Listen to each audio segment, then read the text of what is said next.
This is Anything But Footy, your Olympic podcast, talking all things Olympic, Paralympic sport. And following last week's retirement special, we've got more big retirement news in the world of sport. 7 days ago, we were discussing John Jackson, Jazz Carlin and James DeGale. We've got more coming up for you as well. Plus, we'll be talking race walking, we'll be talking karate.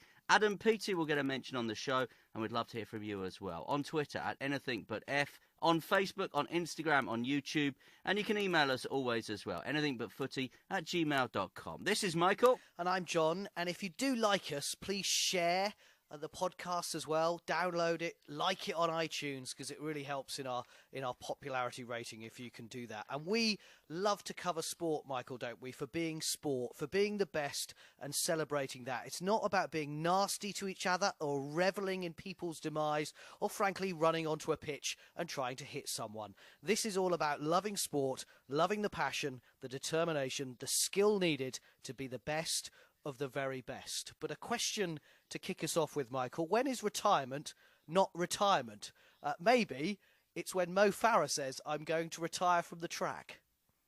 Yeah, Mo Farah, of course, went out on a huge high at London 2017 with a couple of medals. Wasn't quite the double golds that we'd hoped for, but then turned his attention to, that proper retirement kind of pursuit. Marathon running. Now, I've done one marathon, and at the end of it, I was interviewed actually at the end of it, and I think I swore, which is probably why I never made the TV edit.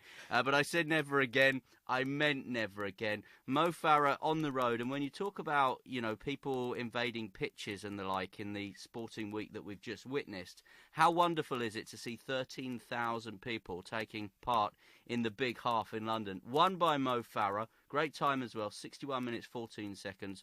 A mention for David Weir in the wheelchair event as well. And one of my favourite sporting events of the year, the London Marathon, is just around the corner.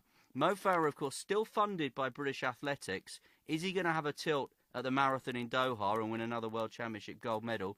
Could we see him back on top of an Olympic podium in 2020 as well? And what he said before the race and after the race is, and he said he was watching the European Indoor Championships. Of course, we saw Laura Muir do the double-double, and we talked about that on Anything But Footy episode 3, of course. And as you rightly said, Michael, he did the double-double at the Olympics, winning London 2012 on the track, the 5 and 10K, and then doing it in Rio as well. And what he said is that he might return to the track in Doha and try and go for the 10K, because what he's saying is basically it hasn't improved, that people are running at a level where he thinks he could compete. And what he actually says is you get the atmosphere, and what he said, he watched that and he missed running in front of a home crowd. He said you get it at the London Marathon, and he says, but I do miss the track. I do miss representing my country. And I suppose what I'd like to put maybe to Mo, if we got the chance, Michael, to speak to him, is yes, in the UK, and that's why we do our Anything But Footy podcast, is we want to big up the events in the UK, because as we say, we put on the best sporting events in the world, I think, because we have the crowds that do it. And you saw it in Glasgow, and you'll see it at the London Half, as you said, this weekend, and then also the London Marathon at the end of April. But it's not going to be the same in Doha, is it? It's not going to be like running at London 2017, where he won that 10K and couldn't quite do another, triple-double, if you like, with the 5K. That atmosphere, however Doha put on this event, it's not going to be the same, is it?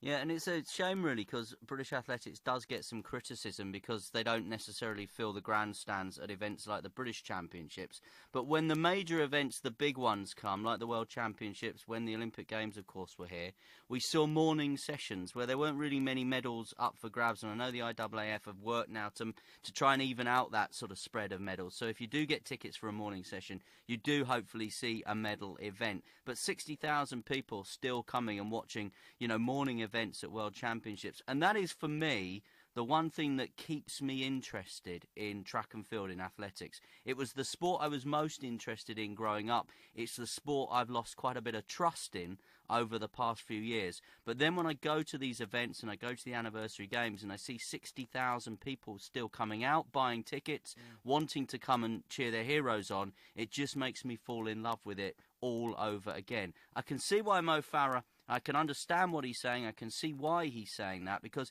you know, you're a long time retired. That's the old adage, isn't it, as a sportsman? Unless you're, a crown green bowler, in which case you can go to the Gold Coast and win Commonwealth Games medals at 60, 70. But Mo Farah will be a long, long time retired. So, while he still thinks he can be competitive, while he still thinks that he can win medals, and while he still thinks he can make money out of it, then why not? So do you think he should? Well, I think, as he says, if it hasn't improved in terms of the quality, then why not? Why not come back if he thinks he can win another 10,000 metres gold medal on the track? As I said, I think I would like to see him concentrate on the marathon. It's a very different discipline. He's not mastered it yet. He's not mastered, running as part of those big city marathons in terms of, getting the fluids on board, getting the energy on board, stopping or not stopping, as the case is, at the drink stations and things. He said he wanted to turn his attention to marathon running. There's a lot of money. There's a lot of prestige in being a big city marathon runner as well, if you're doing it as he is at the very highest level. I would like to see him, and I think it would really cement his place in the sport if he could go away, finish his career, whatever age, whatever time of life that is, and say, I won it in the 5,000 metres and the 10,000 metres on the track, and then I went to World Championships and possibly another Olympic Games and did it in the marathon as well. That, for me, would put him right up there with the very, very, very best. And I know we're not supposed to agree on everything, but I really do think you're right that he should. He said after 2017 that I'm going to concentrate on the marathon and this is what I want to do. And he went to London afterwards and finished third, which was a great performance. And then, of course, he won his first marathon and set a new European record of 2 hours, 5 minutes, 11 seconds in Chicago in October. And then, even at the London half at the weekend, he said he got stomach cramp during the race, but he managed to pull through. He felt it was a good run out. I mean, it was incredibly windy, so it wasn't, wasn't the easiest race. As you said, 61 minutes, 14 seconds, and holding off his training partner, Bashir Abdi of Belgium. It was a good performance. But until, as you say, he's winning marathons, and he maybe then goes to Tokyo and wins the Olympic marathon, and then maybe go back to the track, because I just think if he doesn't, because he tried to do the marathon before and it didn't work, and he came back on the track and focused on that, it feels like it's unfinished business for me if he doesn't do the marathon. And talking of unfinished business, I mean, he said that afterwards that he felt pretty good ahead of the London Marathon at the end of April, which he says is still a long way off. Now, I tell you what, Michael, if you're training for the marathon at the moment, you do not think the London Marathon is that far away. It's very, very close. Good luck to everybody who's running, as Michael said. And just a quick word on the London half. It's the second time this is taking place. Mo's won it twice, but they're trying to get London's diverse community running. Because, sometimes running can be seen as a very kind of one-dimensional sport. It's about a community running festival for everyone, no matter their age, background or running ability. And it was great to see Mo winning it for a second time. And well done to Charlotte Purdue, last year's champion. She won again ahead of Steph Twell in a time of 70 minutes and 38 seconds. And as you rightly say, David Weir warming up for his 20th London Marathon with victory in the elite women's wheelchair race. Yeah, congratulations to Mo Farah. Still obviously a huge favourite with the British sporting public. And if the big half has given you maybe just a thought that you'd like to get involved, see something similar, and the London Marathon in April is probably just beyond you, you've not got a place for that one, don't forget the London Landmarks Half Marathon is taking place on the 24th of March, which is another big sporting occasion coming to the capital city. So we're talking retirements on anything but footy, and we're actually going to talk about people that we think are properly retiring. That said, they are both going into other jobs in their sport. And I think we should give a mention, firstly, to cyclist Callum Skinner, the Glasgow-born 26-year-old, which seems quite early to be stepping down from his sport. A gold medalist, of course, with Philip Hines and Jason Kenny in Rio. A silver medal behind Jason Kenny in the final of the sprint. He's won European and Commonwealth medals as well. Callum Skinner has announced he's stepping down from professional cycling this week. And John Schofield, who's won a medal at London 2012, a bronze in the K2 200 and a silver in the K2 200 in 2016. that is an event that's not going to be in the 2020 Olympics, which is probably behind the decision that John Schofield has made. But let's talk about Callum Skinner first of all, because he obviously made quite a big splash in recent weeks as the lead athlete in this new organisation, this new initiative called Global Athletes, which is aiming to set out to support and protect the interests of sports people. And he has announced his retirement in a statement, and he will now be working to concentrate on being an advocate for sports people's rights and conditions. And I guess, it would be remiss of us not to mention a bit of the backstory. Lots of sports in this country and abroad have had alleged bullying. The culture has been questioned over recent weeks. British cycling, we all know it as a medal factory, but at what cost? So maybe it's important that someone like Callum Skinner, who's been in the medal factory, is now taken on board to try and protect other athletes potentially going through the kind of experiences he had. And, when I talk about that, I go back to 2012. He discovered a lump in his neck. It meant that he missed the 2012 Olympics. It wasn't cancerous, fortunately. He took some time out from the sport. But I guess, John, that puts things into perspective for him. Yeah, I think it does, and you're absolutely right that, at the age of 26, it seems weird to be talking about someone retiring. But, he got a bronze at the Gold Coast Commonwealth Games for Scotland last year, of course, and you were there, Michael, and watching that. And you mentioned that, that gold and silver that we witnessed him in Rio in the sprint team. And maybe he just felt that he didn't want to go through it again. When you're in, to coin a phrase, not a cliche, when you're on the cycle of the Olympics, it's the same thing week in, week out, month after month and year after year. And some people love it to bits. So Steve Redgrave was on that rowing cycle for a very long time and couldn't get off. And as you say, Mo Farah, we were talking about him a minute ago, he obviously doesn't feel like he wants to get off that particular ride. But Callum wants to do something different. I think you're right. This new organisation to push for enhanced rights for athletes, and it really shows that athletes want to start taking control of their own fate and not relying on bureaucrats and administrators, I think is the key phrase that global athletes kind of want to look at. And I thought maybe we could bring in a slightly different topic while we talk about Callum retiring and him going to do something else with British cycling and this new global athletes, because you mentioned Adam Peaty. He is now one of our greatest Olympians, and he desperately wants the world of swimming to become a sport where he can make money, because he should be making money because he's a sportsman, but also to be in the modern era and to be, what people are talking about. And he's announced that he's going to lead this new London-based franchise in the new International Swimming League, which I'm assuming is very similar to like the snooker Premier League that they brought in, because snooker was seen as just one thing every year, the World Championships, and they wanted to reach out to different people. And swimming needs to do the same thing, and particularly targeting people who've been cheating for drugs and found guilty of drug cheating. They will never be allowed to compete. It's all done by this financial backer and the ISL owner, Konstantin Gregoryan. And, he's investing more than £17 million in this new venture. And it just shows the sporting governing body for swimming, the Hungarian three-time Olympic champion Katrina Hosszú in 2017 called FINA, the swimming governing body, as chaos and possessed with leaders with no vision.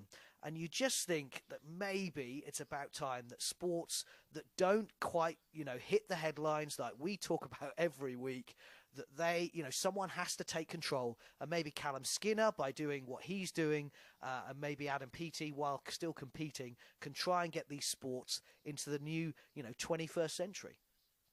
And Adam Peaty is a great example. We were talking recently on Anything But Footy in a previous episode about the vacuum, the power vacuum in the top of British sport, and we were discussing who might take on those roles. And, Adam Peaty is putting himself up there, isn't he, to be, if you like, the swimming Seb Coe, because he has taken on FINA. They've had to backtrack because they were talking about a potential ban for those taking part in this new initiative, and they have now launched their own swim series. But Adam Peaty has described that as too little, too too late. So he is the front man, and he is the main man, and he is the biggest swimmer in the world at the moment. He's going to lead this London-based franchise. It launches in October. It's going to come to London on the 23rd, 24th of November. There will be 8 franchises, 6 events. There will be a finals in Las Vegas in December as well. So I think it's an exciting time for swimming, and I think you have to give credit to someone like Adam Peaty, who could probably go to the next Olympics, win another bunch of medals, and then probably retire from his sport, but he's thinking bigger picture.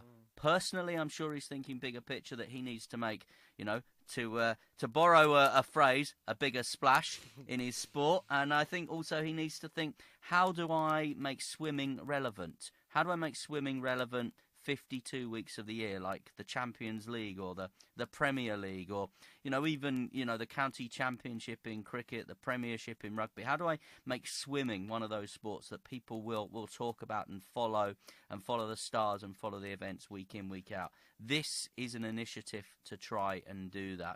And I tell you what, I mean, he will know more about it than we will, but the fact that FINA ultimately managed to push through 2 events for the Tokyo 2020 through to the new swimming programme. The 800-metre men's and the women's 1,500 metres events are now going to be at Tokyo 2020. Now, no disrespect to those events, but actually watching someone going up and down a swimming pool is not necessarily the most exciting thing. Well, actually, more races, sprint races, you just got to need a balance of them, don't you? They do have the long races. We saw that with Rebecca Andington winning gold medals in Beijing with the long distance races. But it feels like, cricket has gone to 2020, and that's the thing that people can get into the cricket. But swimming seems to, from an Olympic point of view, has added 2 of the longest races in its entirety. It seems bizarre. Yeah, and it's interesting, isn't it? Because you look at the minute, there are lots of discussions in lots of sports around programmes and disciplines, what's going to be in the Olympics. Breakdancing is set for inclusion, of course, as we've already discussed, in 2024. It's huge. It's the second biggest participation sport in France, so you can see why Paris wanted in. And then you look at something like karate, which is going to be one of the highlights, I think, of Tokyo 2020, but then it gets dropped for Paris 2024. So if you're UK sport, I've got some sympathy with them and their funding programs. They've got a limited pot of money. Lottery funding is declining because less people are playing the lottery, and their role, UK sport, is to deliver medal moments. They've also got claims then for sports like basketball, who have mass participation programs. How are they putting together some kind of long-term structured program to win medals in karate when it's in 2020, then it's out in 2024? And we talked about John Schofield, the canoeist, who's retiring as well this week to take on a role as head of performance and pathways at British Canoeing. His event is dropped. He's been concentrating on the single kayak. Clearly it's not happening for him. His K2 event has gone for 2020, so he has to step out, if you like, from elite performance. And, I think British Canoeing's an interesting example at the moment as a governing body that has got a World Championships coming to this country later on in the year. And for the first time ever, they've got tickets to sell. They've got a lot of tickets to sell as well. And that is a new thing for British Canoeing, and it's a new challenge for them. And I think at the minute, governing bodies with different disciplines, things dropping in and out, the Olympic programme changing, there are a lot of challenges for sporting governing bodies out there. There is, and absolutely to mention, John, as you said, he won with Liam Heath the bronze and silver at London 2012 and Rio in 2016 after they formed their partnership in 2009 after missing out in Beijing. And then the event gets removed from the Tokyo Olympic Games, and that must be a tough thing. John Schofield won 24 international men's K2 200-metre medals at every level, and that is a highly successful career. But good on him for actually going, well, no, what I want to do is try, as you say, bring on the next generation. The head of performance at Scottish Canoeing, he'll pick that up from June, and we wish him all the best. You can contact us on email. We'd always love your thoughts on all our debates. anythingbutfooty@gmail.com. We're also on social media, Anything But F on Twitter. We're on Facebook. We're on YouTube. We're on Instagram. And we might even get around to Snapchat at some point as well. And talking about... That's still a thing. We've got a MySpace page. No, we haven't. Talking about different disciplines, race walking has been in the news. It's a rather curious discipline, race walking, but I quite enjoy watching it. And I think in this country, we've got a great guy, Tom Bosworth, who, is a world record holder at the mile in race walking. He's a multi-British record holder. He's got a great personality as well in terms of promoting his sport, celebrates well. He proposed at Rio, didn't he? He did, and he lied to me because I went to meet him at the Olympic Village because he did fantastically well in Rio. He led for so long, but just dropped out of the medals. I think he finished 6th in the end, something like that. And I went to see him at the Olympic Village, and I went, well, what happens now, Tom? He went, oh, just quiet few days now, just rest up, recuperate. Within an hour, I'm seeing a picture on his social media feed that he's on one knee and proposing to I think his now husband. So, Every time I see him, I remind him about that lie as well. He's not happy, though, at the moment because they're changing the distances, or they're talking about changing the distances, the IAAF, because at the minute you have a kind of 20-kilometre race walk, you have a 50-kilometre race walk. They have announced 3 significant changes. They are going to have equal events for men and women at the Olympics in the future because we didn't have a 50-kilometre women's race. There will be an electronic chip insole. The technology will be coming in from 2021. That's basically looking at how much you lift your foot off the ground, because if you watch race walking, you'll see the stewards, the judges, if you like, coming up with these little discs, and if you get too many of them, you get kicked out. Famously, I think in Sydney there was an Australian, wasn't there, and she was leading into the Olympic Stadium, and she was kicked out, and she burst into tears. She was just thinking she was going to have one lap of the track, and she was going to be a gold medalist in her home Olympics, and it didn't happen for her. So I think that's probably a good thing. We're seeing technology increasingly in sport, of course, but they're changing the distances from 10 kilometres to 30 kilometres, and this goes back to a point we spoke about earlier on. The consultation happened with federations, with athletes, with event organisers and other stakeholders, in brackets, broadcasters. So they want to make it more exciting for television.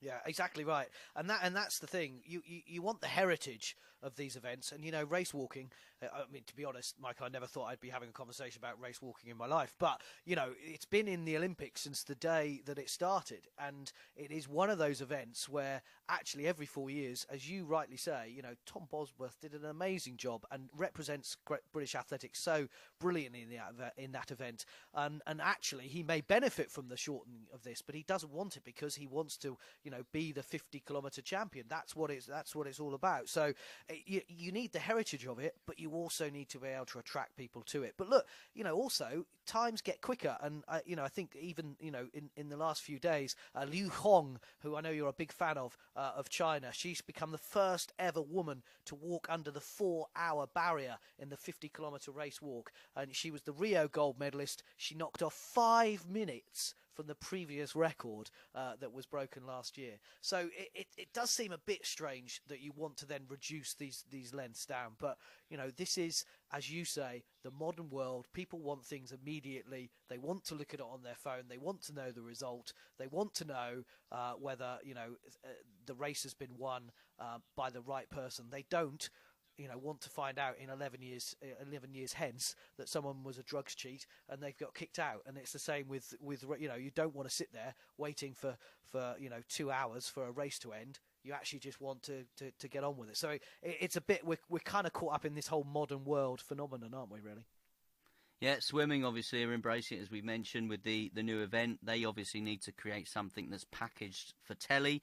They tried the duel in the pool, of course, which was a kind of Ryder Cup style event. Clearly, when we've mentioned breakdancing, that is going to be good TV at the Olympics in 2024. Rugby sevens was a fantastic success in Rio. They decided, obviously, with rugby coming into the games, that they weren't going to play the 15-a-side game. They were going to play sevens because it's lots of quick games. It's exciting. It's end-to-end, and that's how it proved.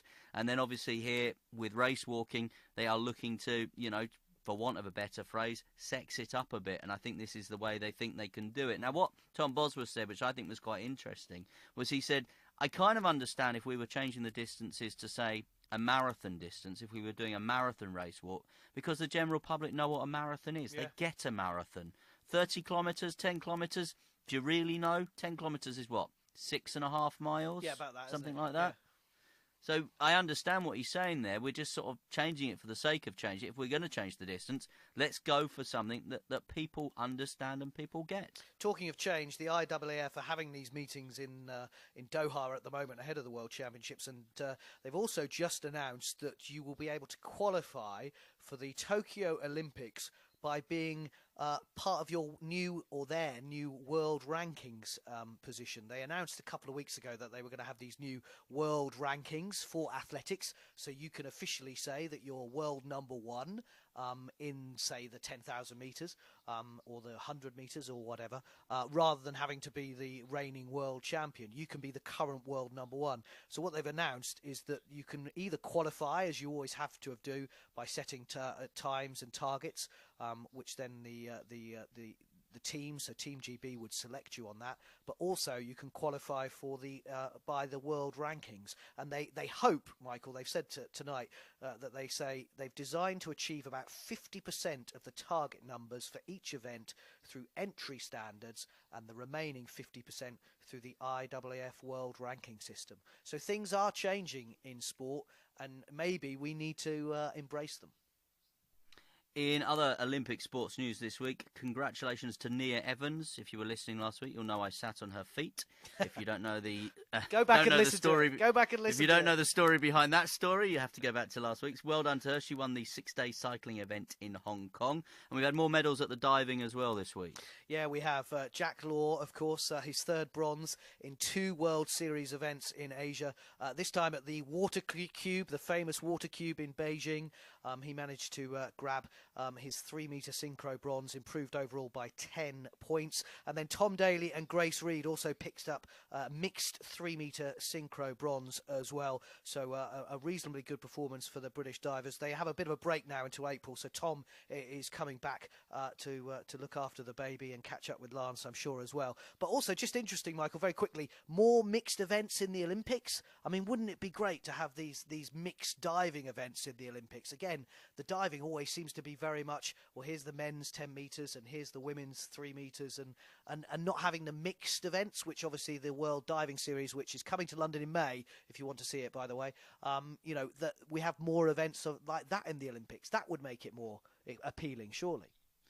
Mixed swimming obviously is coming in, and I've watched quite a bit of the mixed swimming at the various aquatic championships, Commonwealth Games as well. It is exciting, it's enjoyable. We've had mixed triathlon, of course, which is coming to the Olympic Games as well. And talking triathlon, congratulations to Alex Yee, second in his first World Triathlon Series event, been taking place in Abu Dhabi. And Jess Learmonth, who I think is probably the next one off the rank, if you like, to succeed Non Stanford and Vicky Holland as a potential future world champion. She was on the podium as well. She finished third. Yee trains in Leeds at the Brownlee Centre. Remember, the World Series comes to Leeds in June. So many sporting events. Before we finish, one other line for you. A potential bid to host the 2026 Commonwealth Games has moved a step closer. For which city? Well, it would be Adelaide. The South Australian government announcing they'll conduct a feasibility study. My question is, does that mean really the UK and Australia are the only nations big enough to stage the Commonwealth Games? Because, of course, we've just had it at the Gold Coast, and to come, we have it in Birmingham in 2022. Is it going to go back to Australia in 2026? It depends, I guess, on whether the finances are there for other cities. You would think Canada would still have the capability if they wanted to, and that's the big question. If they wanted to, Canada would still have the capability. I think the Commonwealth Games Federation was scared by how bad Delhi went and how it nearly completely didn't happen. I'd like to see maybe Singapore, somewhere like that, after Kuala Lumpur in '98, look to bid perhaps, but yes, increasingly it looks like the Commonwealth Games maybe will just bounce between the UK and Australia, with the occasional bid maybe from South Africa. But look what happened to Durban there, the occasional bid from Canada, and who knows where else. You can always get in touch with us. Plenty of ways to get in touch with us during the week, John. Absolutely, you can. It is at anythingbutf on Twitter. It is anythingbutfooty@gmail.com. We're on Facebook, we're on Insta. And please, if you like us, share us, download us, like us on iTunes, please.